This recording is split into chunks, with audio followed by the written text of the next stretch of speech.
Tata company राज्य में electric वितरण दायित्व नेबा परे सेसु पक्षर फ्रांचाइज एक्ट अनुसार काम करुवा इंजीनियर मानक छटई जारी रही है। ओपेपा पक्षर गांधी मार्ग में धारणा दी जाइए। 2013 मसीह क्षति चलुवा सेसु को फ्रांचाइज एक्ट अनुसार अन्य संस्था को सरकार परिचालन दायित्व देते। संपृक्त संस्था कार्यरत इंजीनियर मानक परिश्रम क्षति परिमाण को 20% कमाई देइछन्ति। एपरिक प्राकृतिक विपर्य समय पुनरुद्धार काम गुरुत्वपूर्ण भूमिका तुलाई। तेणु केउ आधार में इंजीनियर मानक छटई करा जाउछि ताकू नहीं अभियोग होइछि।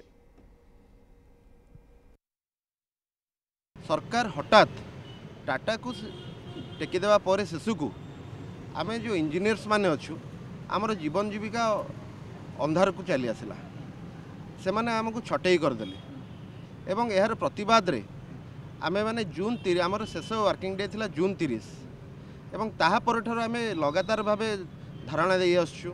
टाटा ऑफिस आगे आमे दुई थर आमर प्रतिवाद सभा कर सारूनी किंतु सरकार तिळे मात्र ऊँचू करू नहीं।